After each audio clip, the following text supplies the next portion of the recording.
He's saying that everybody has an important role in Buddhism. Those who have wisdom, understand the true teachings in their heart, should have the responsibility of trying to keep Buddhism, true Buddhism, alive. It's far easier to, he says, teaching true Dhamma is a very tiring thing. He says it's much easier to just teach meditation. Teaching meditation, you just teach people to close their eyes, breathe. You don't have to talk that much. But teaching true wisdom can be very tiring. He's talking to the mentors and assistant teachers.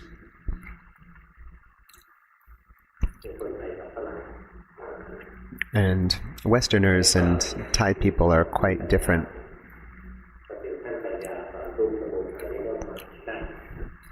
Thai people are familiar with a lot of Buddhist terms and are very humble and accept teachings much easier way.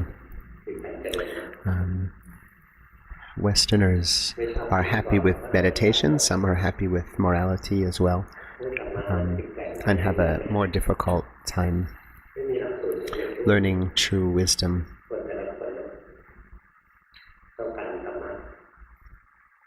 Then, in general, Westerners just don't want to suffer. They're not interested in learning suffering. They'd rather try to avoid it.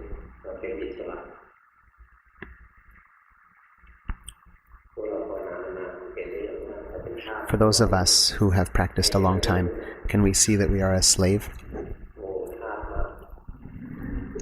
He says, wow, there are a lot of slaves here that lifted their hands.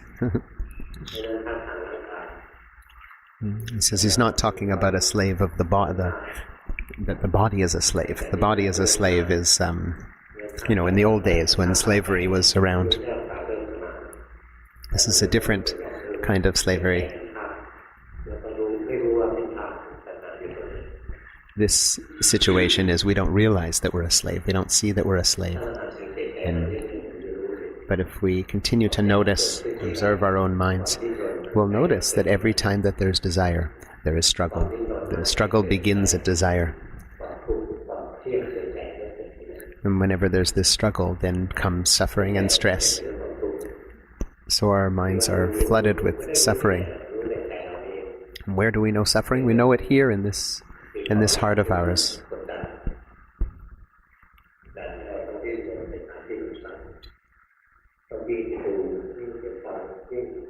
We think that when we think that happiness or freedom is outside, then we just follow the world. What everybody says, oh, this is great, do this, that's great, do that. Then we just go out in the world and try this and try that, watch this, listen to that, trying to be happy. The objective of Buddhism is to free our minds from slavery, from this bondage, and reach the true nature of the mind, pure and bright, without any maintenance or work necessary. A lasting happiness, a bliss.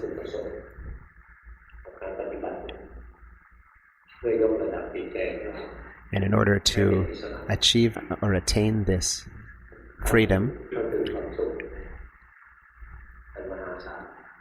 this lasting happiness, we have to practice.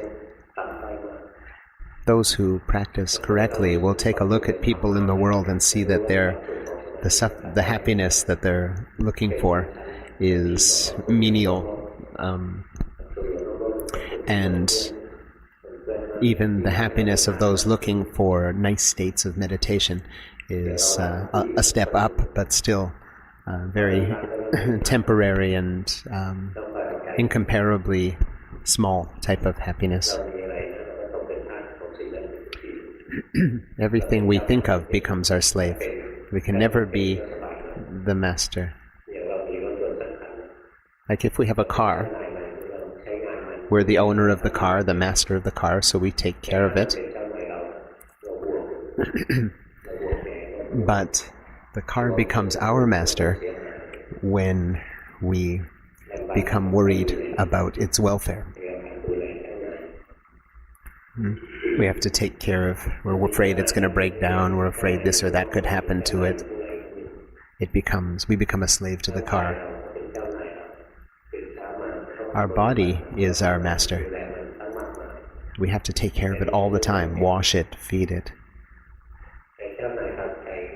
take care of its health.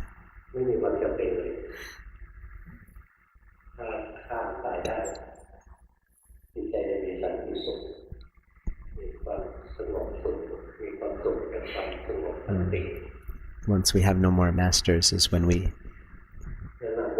have this true peace and bliss. So we have to continue to develop and upgrade our minds until we can find this true happiness.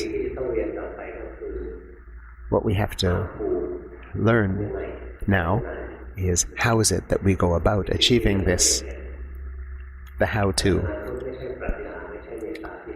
Because Buddhism isn't metaphysics, it's not about talking about things out in outer space and celestial, astral things. Buddhism isn't about thinking and analyzing and logic.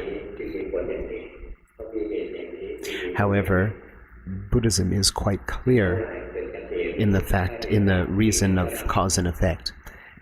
Things, when there's a cause for something, it arises. When the cause is no longer there, it dissolves.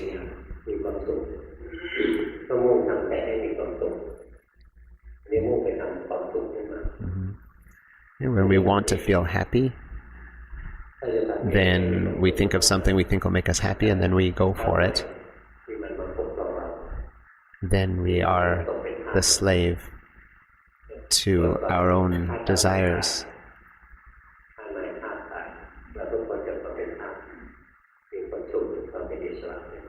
But when our master dies, we are free. So the way to wash away or have desire die, desire being our master, it isn't a fight to kill desire. Before the Buddha's time, they knew that desire, or tanha, was the master, and they would find ways to try and fight against desire. For example, they would want to eat and they wouldn't eat. They wanted to sleep, they wouldn't sleep. They knew that they loved their bodies so much, and then they tried to fool their bodies, rejecting in a negative direction, a negative way to try and get rid of desire, not allowing it to have what it wants. But truthfully, what's happening there is there's another level of desire, a subtle level of desire, that wants to get rid of desire. And so we're using desire to fight desire when we turn it into a fight like that and reject or refuse what the body or mind desires.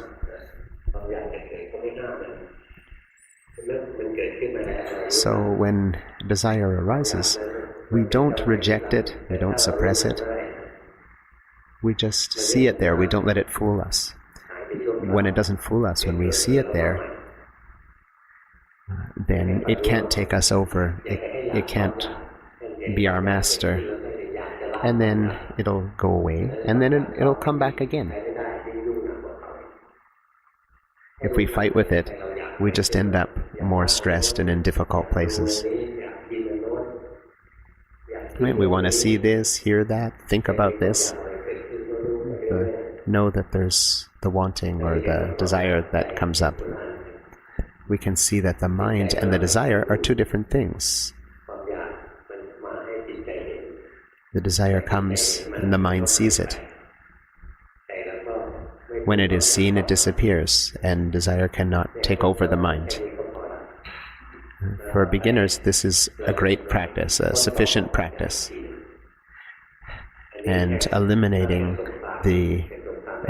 desire, eliminating the cause of suffering is something for later. For now, we just see this desire come and this desire go.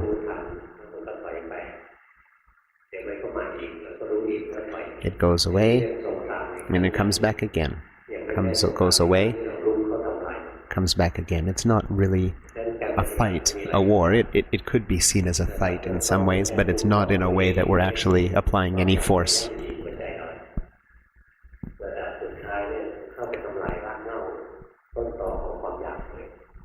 In the end, one day we'll be able to eliminate the cause of desire, or what is driving desire, which is called ignorance, avijja, which basically means not understanding, or put in a harsh way, stupidity. But he's not going to talk about this stupidity now.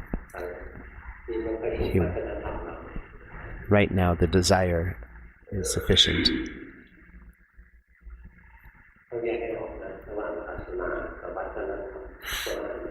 He's teaching now that culture and religion are two different things.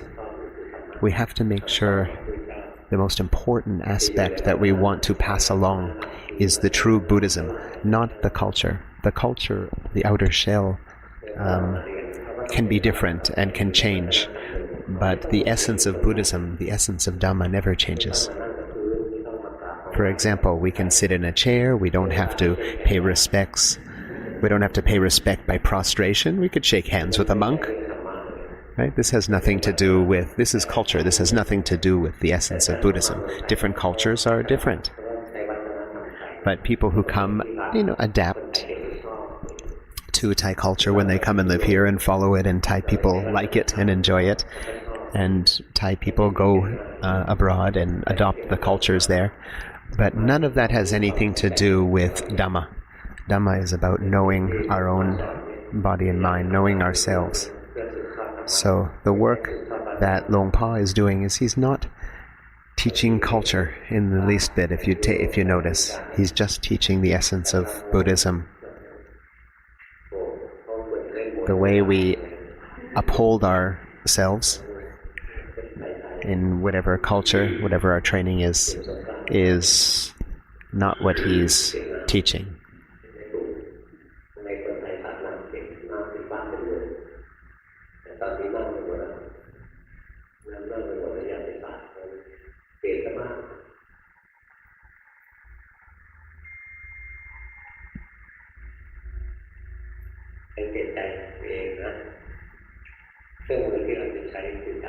So start to observe yourself.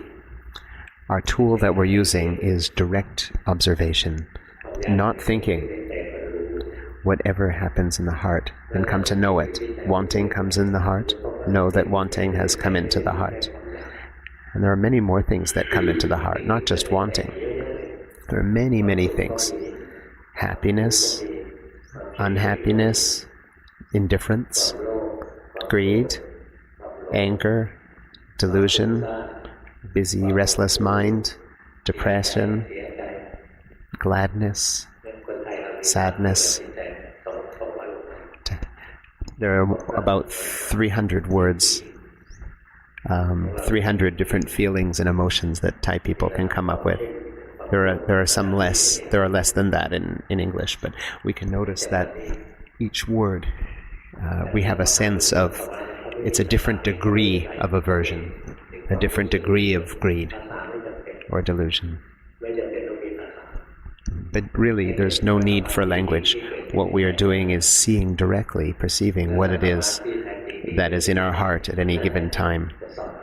That's what teaches us the Dhamma. What does it teach us? It teaches us that whatever it is that arises also falls. And he's asking the mentors to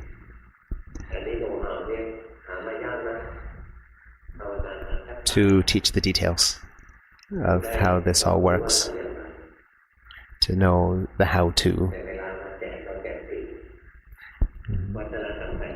He says in the Thai culture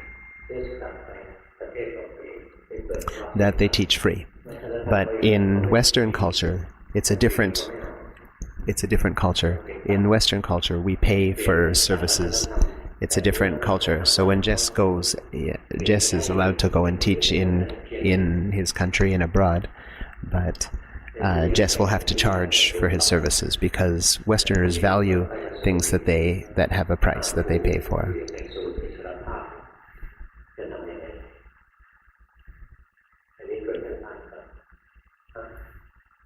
So it's time for the people in the temple to staying for 3 days in the temple. They have the first right to send in their homework, it's called, or submit their homework to Luang Pa.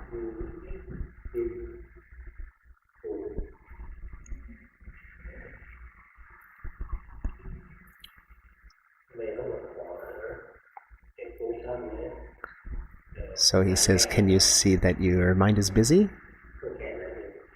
Can you see that you want to change it? You don't want it to be that way? You see the mind isn't impartial.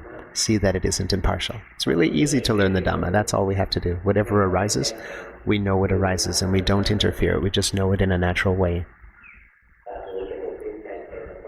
Whatever the senses make contact with, allow them to make contact. If we have eyes, we see. If we have ears, we hear. But after the contact is made, when good, bad, positive, negative feelings come up, we know what has come up. If we continue to know what arises, then we'll become impartial one day to the arising and falling of phenomena. Dhamma doesn't have the word forbid. It doesn't have the word reject. We just study with what is there.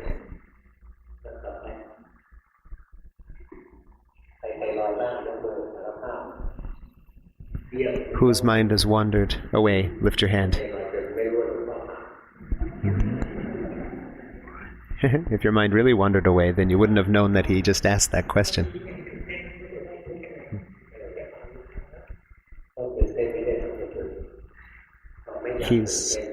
This man says he's nervous.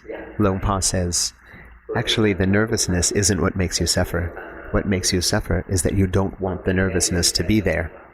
The nervousness is just a mental phenomenon. Sickness in the body doesn't make us suffer, but the not wanting it to be there is what makes us suffer. We want it to be not there. That's what makes us suffer. So the thing that makes us suffer is the wanting. Mental and physical phenomena don't cause the suffering, but it is our attitude towards them that does.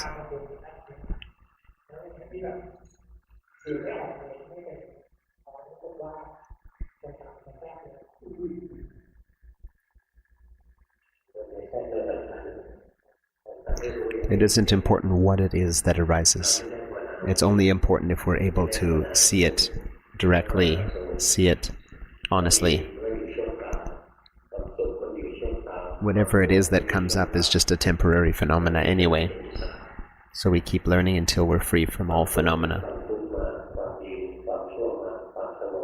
Whatever it is that comes up, whether it's busy or calm, happy or sad, the mind becomes impartial. It's just saying that he thinks too much, he's analyzing too much. So you need to do more formal meditation.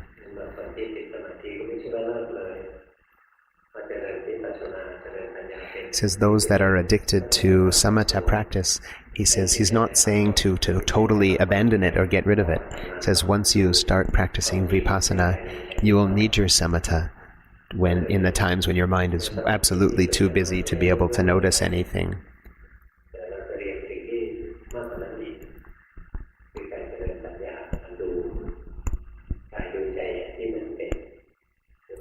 But the path of wisdom, it becomes tiring after a while to be noticing phenomena rise and fall all the time. And we'll need a rest, and our only rest will be samatha.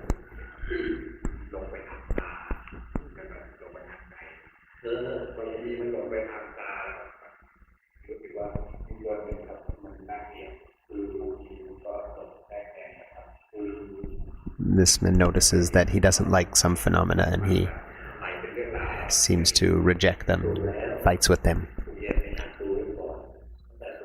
He's recommending that, he says what he's doing is he's watching in advance. He's looking for what's coming up. He says, don't do that. Allow the mind to be greedy, to be angry, to whatever it is, and then see it after the fact that it has arisen. That way it'll be natural.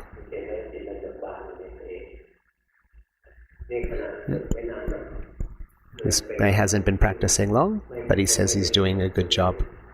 And he already has starting to notice that there's a higher level of happiness that is coming up in the heart. It's a gentle it's a gentleness that comes up in the heart, and he's not sure whether to use the word. It's a nice cool feeling or a warm feeling. He's not sure which word to use because some of the Westerners here might not like the idea of cool. They'd like the idea of warm. Thai people don't like the idea of warm. They like the idea of cool because it's a hot country.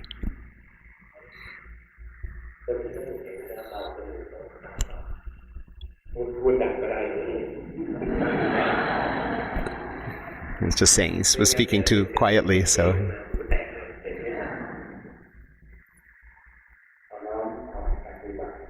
he'd like to offer his practice as a donation to the Buddha and to Luang Pa.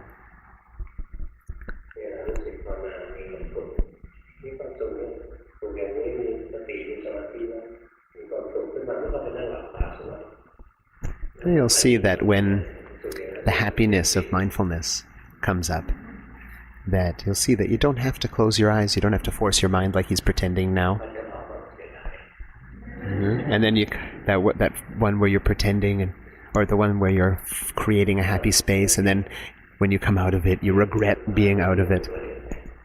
This is a very different happiness, the happiness of being mindful and having correct concentration in your life. Or correct samadhi is a better word than concentration.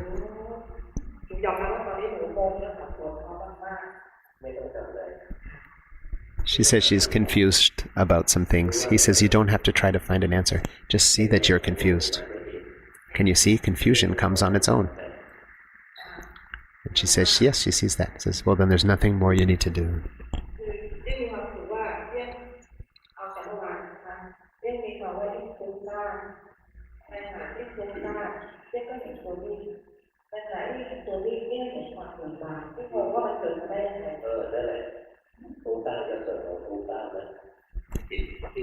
She said that the mind was very busy, but then she saw the busy and it felt like the busy was in a separate place, and there was this brightness, happiness, stillness that was in another place. She was worried that her mind, that mind that was happy, was too still.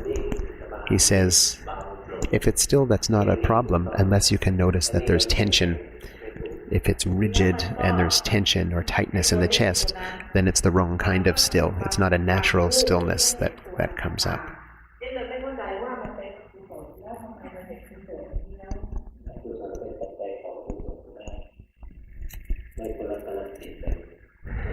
Wholesome and unwholesome states of mind. One doesn't have to be the cause of another. A wholesome state doesn't have to trigger another wholesome state. Wholesome can trigger unwholesome, unwholesome can trigger wholesome. We don't have to be concerned about what causes what, we just see it.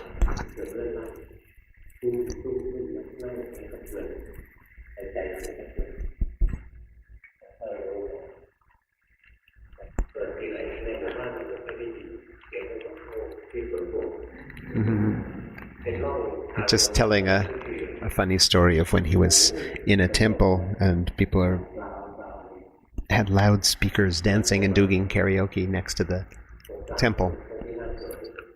Someone that practices well will see the pain in their heart that comes from the loud noises when they're trying to meditate.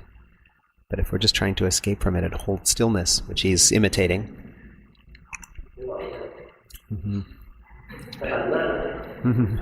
it's like, if we're in that stillness, shake it off, shake it out. He's trying to shake this lady out of her stillness.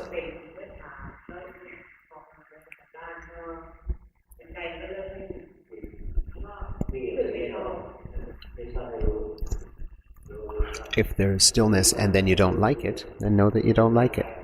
If it's way too still, then start over. Start noticing the body, go take a walk.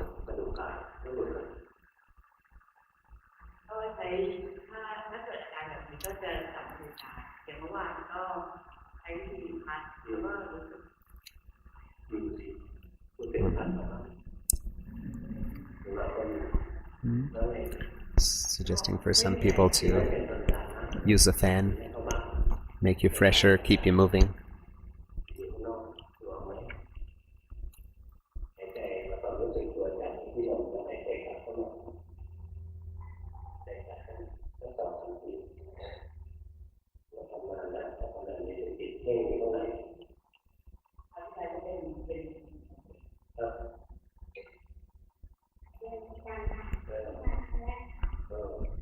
He was just fixing something a little personal to her. It might confuse you, so I'm using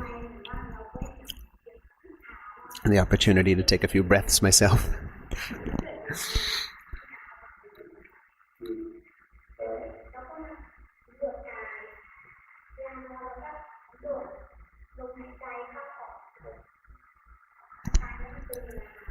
For any of you that would like to ask a question today, then get your number ready. I'll let you know when you're to put up your hand with your number. It's coming up pretty soon.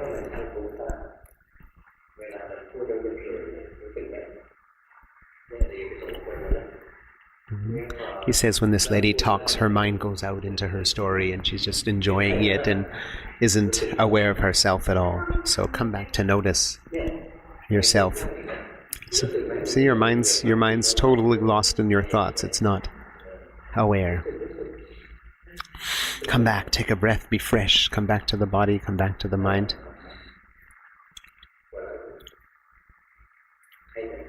So who needs to speak with him? Put up your number.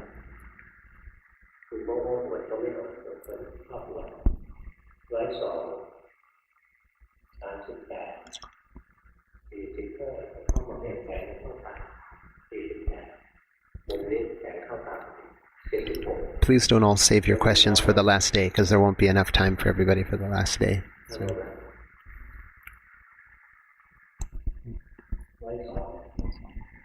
So I'll translate.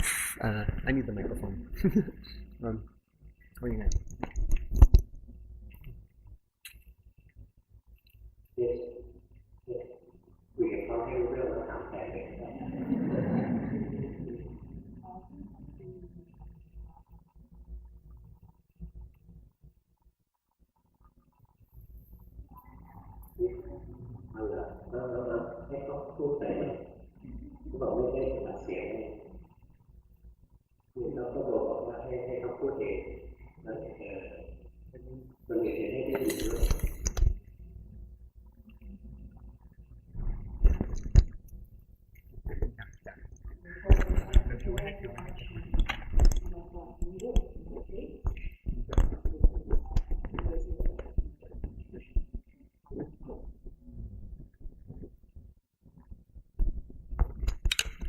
คือเห็นว่าตัวเองติดสมถะแบบหนึ่งแล้วก็อยากรู้ว่าควรจะทำ So you're less addicted to this samatha than you were before. Mm-hmm. You've relaxed out of it somewhat.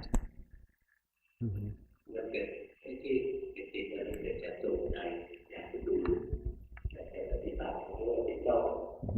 So you're staring at your mind because you have this desire to watch.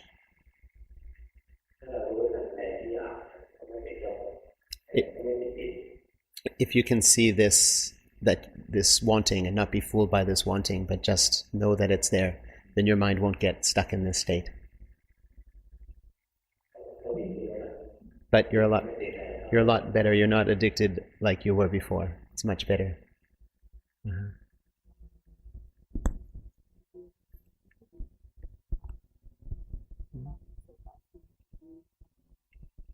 ควรจะทำสมถะบ้างไหมครับ Yeah, you should still do some samatha.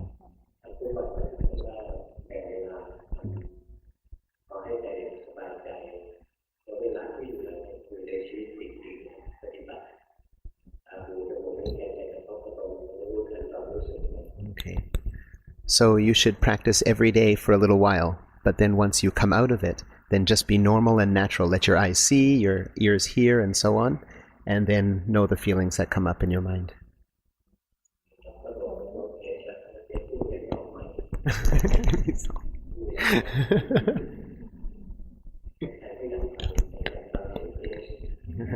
Hello, everybody.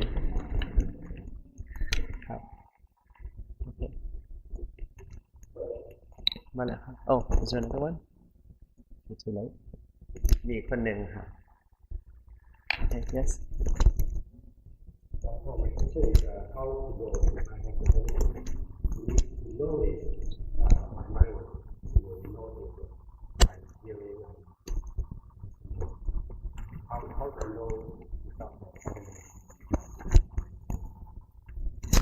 สังเกตตัวเองว่าตั้งใจดูครับตั้งใจดูมากที่จะดูว่าตอนนี้ฟังอยู่ตอนนี้คิดอยู่พูดอยู่เราทำยังไงถึงจะไม่มีตัวเจตนาแรงอย่างนี้ค่ะ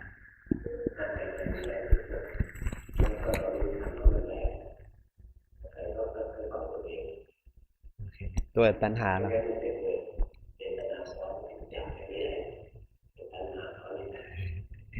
So when there's a strong desire to look and to see what is going on, know that this desire is in the heart.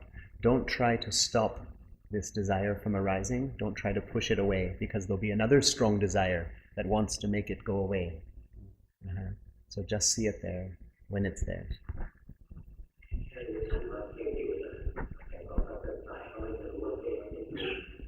Just know that you are over-focusing. When you're focusing in, know that you're doing that. It'll slowly dissipate. It'll go away if you keep noticing when you are focusing in too much. Okay. Okay.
The body and mind are two different things.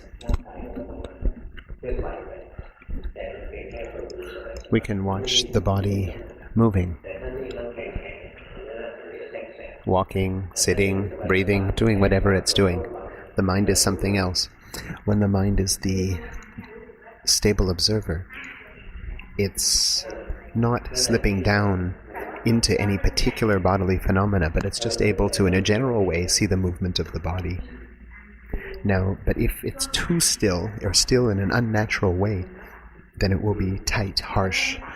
There'll be stress. This stable observer is light, bright, happy in itself, within itself.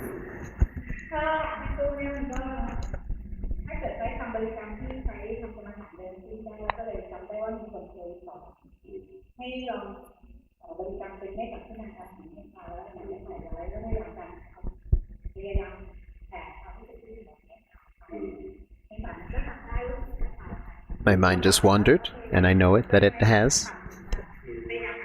I'm talking about myself. Now I'll come back to translating.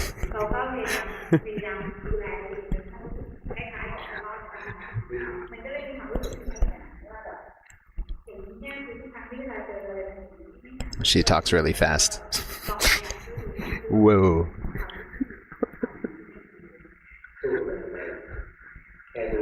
He doesn't want her to fight with whatever phenomena are arising. She's fighting with them too much. Right? So we're just gentle, kind to whatever comes up.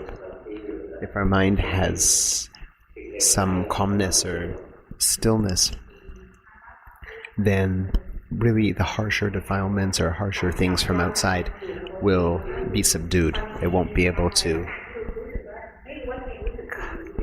affect our mind very much for that temporary period where we have some concentration.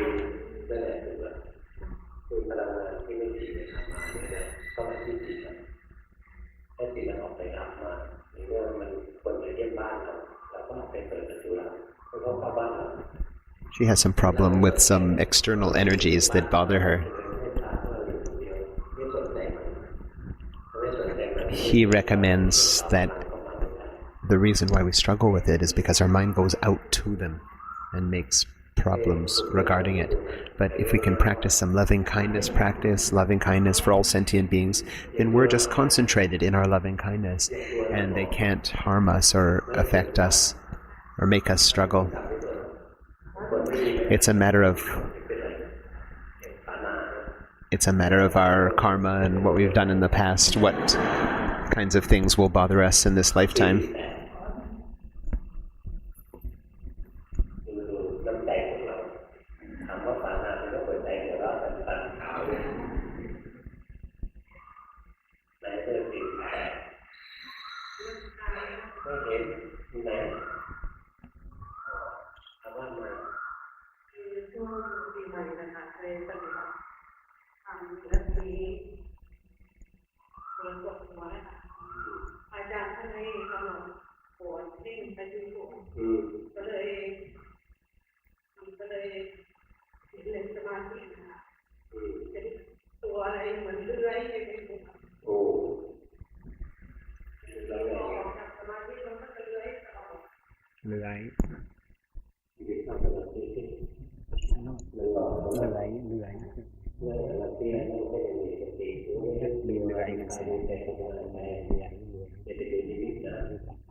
She said she could notice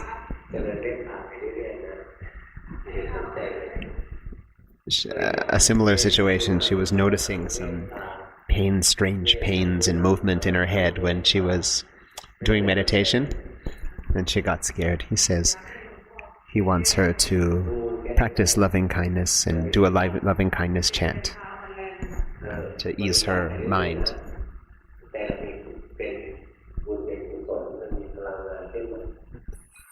A mind with loving kindness or a heart with loving kindness has a lot of power and won't have such problems.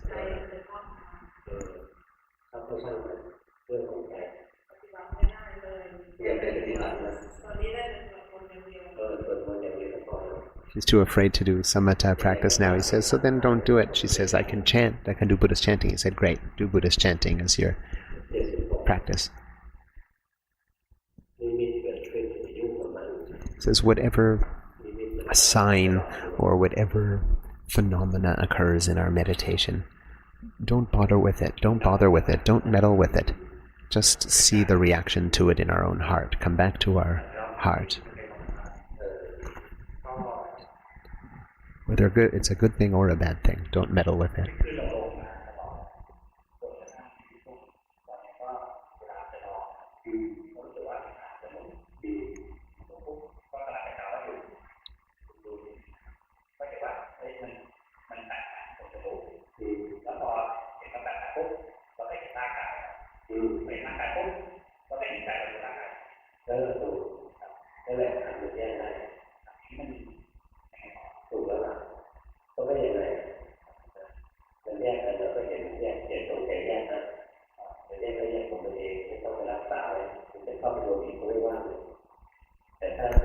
When the mind becomes the stable observer, and then it loses the stable observer, don't try to get it back. Don't try to pull the mind out from phenomena.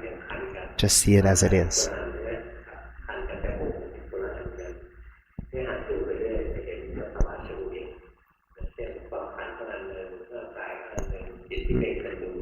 So if we feel pain in the heart, we can see that the pain in the heart is one thing, the body is another thing, and the mind that is able to see these things or observe these things is another thing. We can separate out, see these things are all different things. Even the mind that is able to observe these things, that's not us either. There's just a mental concept that there's an us. But when we see all the things that comprise what we believe is us, and we see them working on their own, we'll see that none of these things are a self.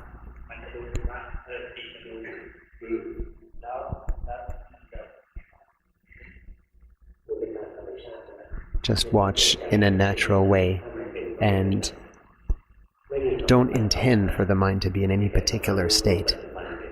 Just see in the present moment, see what is there, and see that none of these things are us. If we think we have to do something next, then that's going to fool us. We just see what's there now.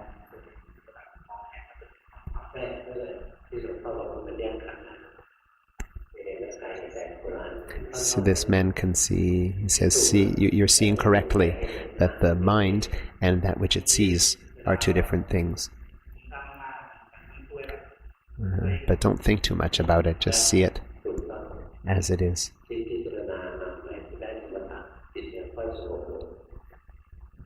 It says if we are thinking and considering that things are impermanent, this is if we're using our thought, then that we should know that that's a samatha practice. If we continue to use our thought to help us to see things, we'll move into a calm, peaceful state of samatha.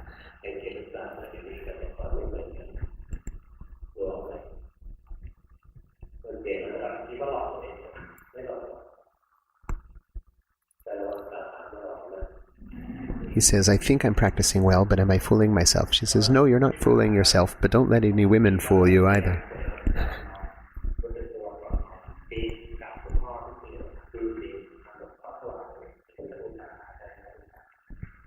He's asking to offer up his Dhamma practice to the Buddha, Dhamma, Sangha, and Long Pa. He says, can you see that your heart has a lot of power, a lot of energy now? He says this power, some illnesses you can heal. You can heal some of your own ailments and illnesses with this power. You can use it in a worldly way if you want. Those that think too much won't have any power, but those who are able to have some concentration, there'll be power.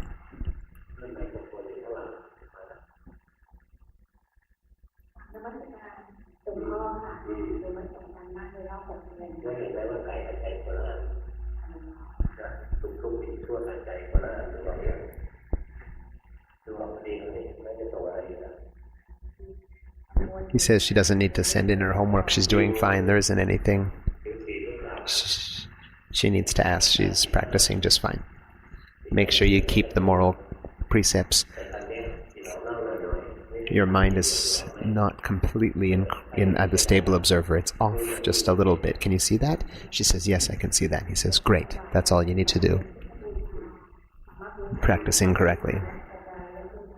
And donating her practice as well. He said, a lot of the Westerners here are confused with, what is this donating the practice? Sandeep, you had a question, right? Put your hand up. Put it up. Okay.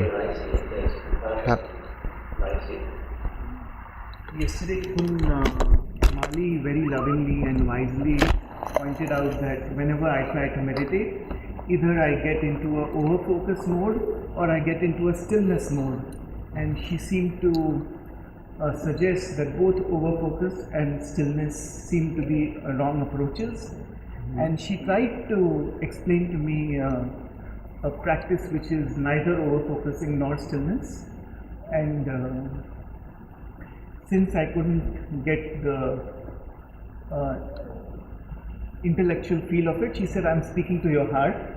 And she tried to explain me a practice which is neither over-focusing nor stillness. You're going to have to give me the microphone. You have to. I won't be able to translate all of that. Okay. เดี๋ยวขอแปลหน่อยนึงเดี๋ยวกลัวลืม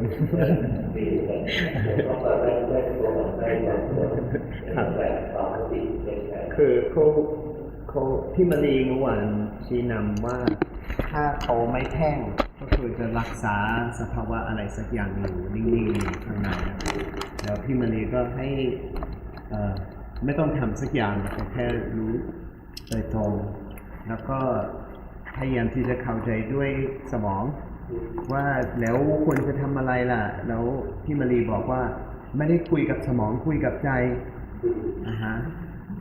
โอเค yes and I'm actually quite unclear about today. I was having a shower and I could see that I'm neither over-focused nor very still, but I'm still observing. So I had a slight, so to say, taste of action which is neither over-focusing nor still, but still aware. But I'm not.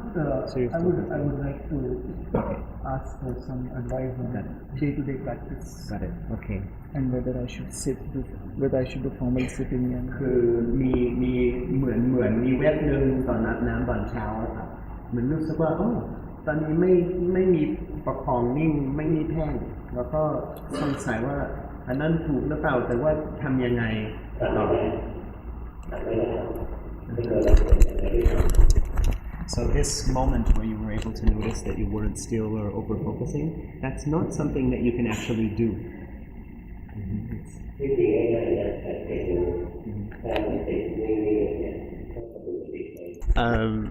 So the best thing to do is when you notice that you're holding some stillness or over-focusing, start moving the body around a lot. Free your mind up. Just in a playful way. Take a nice sweet smile, Can you see that your heart relaxed, your heart opened up? Yeah. This is a nice natural mind. Use this mind. The question was about the practice. Should I continue sitting? ควรจะนั่งสมาธิไหมครับเพราะว่ากลัวจะเป็นเหมือนเดิม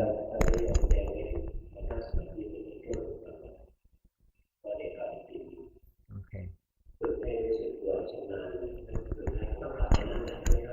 Okay.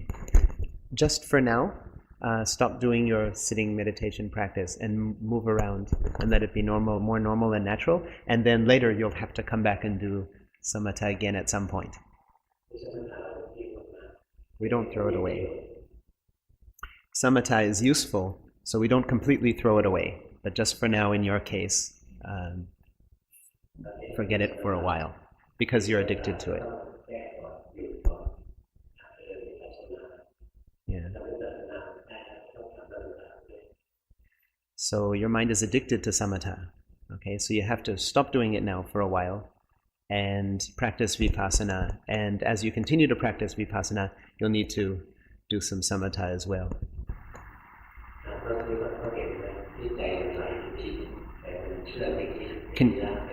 Can you see the mind going off to think again and again from moment to moment? I can see the mind. Can you see that the mind wanted to speak just now? Just know comfortably, relaxed in this way. It wants to speak, then you know it. When the wanting to speak has gone away, then you know that. This is learning yourself, studying yourself. Yeah, you went to think again.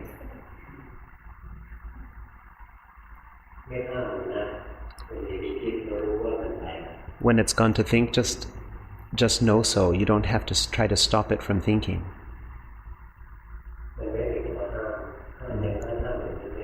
There's no prohibiting anything here. No need to prohibit anything from happening.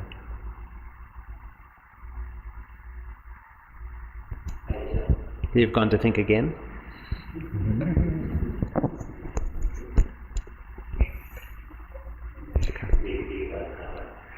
Better. Is there one more? Okay. อีกคนหนึ่งครับ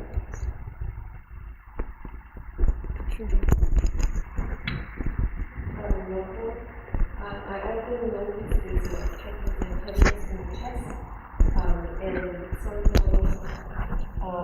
will watch it and actually changes. But occasionally I notice my mind will wander off and notice some sound things around me.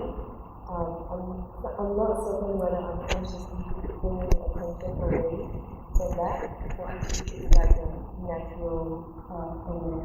So like now, I also am aware of that feeling in the body, and also like the vibration of the mind as well. ผมบอกว่าเขารู้สึกมีเน้นที่จิตอะค่ะแล้วก็เห็นจิตที่ไหลไปคิดต่อแต่ก็ไม่แน่ใจว่าไม่อยากให้มีตัวเน้นนี้ก็เลยส่งจิตออกไปคิดเอง Yeah, so the mind will leave and go off to think all day long. So this tightness comes from your over-focusing, holding attention.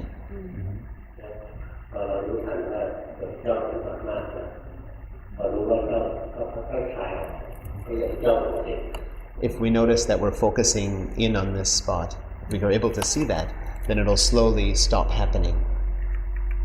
I'm not really sure whether I'm able to see it's over-focusing, because sometimes Yes, that's what I he will said. consciously kind of move my attention away. I'm not sure whether that's correct. ตอนที่มีตัวนิ่งๆที่มาตรงนี้ครับตัวเน้นๆควรจะเอาจิตไปนึกถึงอย่างอื่นหรือเปล่าครับ Okay. Yeah, don't take any interest in it. So like consciously noticing the sounds around me.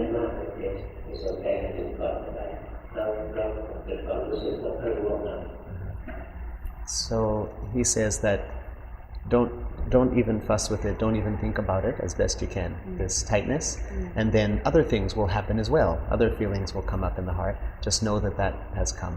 Yeah, like now I notice the heat and the breeze on my skin, but ก็ตอนนี้รู้สึกถึงลม I'm still aware of รู้สึกถึงลมที่สัมผัสอยู่กับกายแต่ยังไงก็ยังรู้สึกเน้นๆอยู่ตรงนี้อยู่ but ดี it's changing, it's not as tight. มันเน้นแต่ก็เปลี่ยนใช่ไหมครับมันเน้นอะไรนะครับ You're having too much intention to feel and to notice. Just use a normal, natural life. And does that also mean that sitting practice or breathing practice is not appropriate at this point in time? ช่วงนี้ไม่ควรจะนั่งหายใจหรือเปล่าครับ You need to breathe. Yes, but แต่ที่จะเป็นนั่งแบบสมถะครับไม่ควรจะ Can you do some sitting now? No, nothing to think about. Just sit and breathe now. Okay, this is not correct. You started to interfere with the mind immediately, trying to make it more still than is natural. Just smile, make the mind relaxed and normal and natural. Yeah, like this. This type of mind is what you need. And just see the body is smiling, the body is breathing. If I can see I'm changing, I'm intending again. เริ่มจะเจตนาอีกแล้วโอเค Don't watch the wind in the breath. Just notice that the body is breathing. Deep. Yes, as soon as you start to practice, you lock your mind in. Yeah, so stop doing this formal practice for now. He says you should stop doing this practice, and you don't have very powerful samatha, so as soon as you stop this practice, your mind is going to be very, very busy.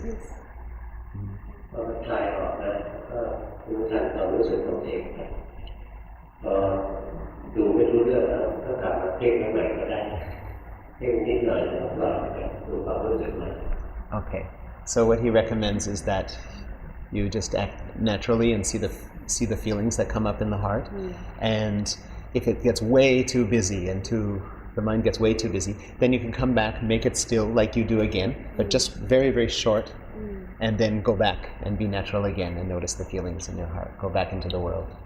Okay. Okay. No, normally I do a little bit of sitting, but it's just like being aware of the body, like the shape of the body and the sensations. Is that still recommendable to do? Or like what is it just naturally and not do Yeah. it? Sometimes I would just sit and then I would just observe the body.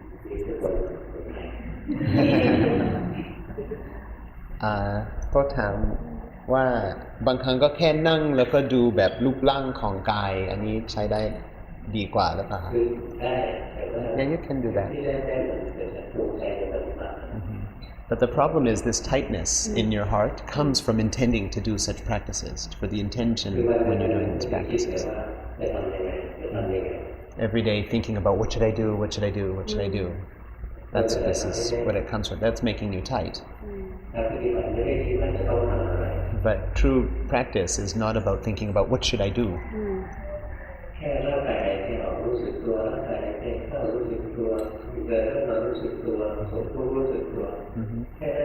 So it's just you're breathing in and you know so, you're breathing out and you're aware of it. You're walking, sitting, lying down, you're aware of it. Happiness comes up, unhappiness comes up, you're aware of it. Just that.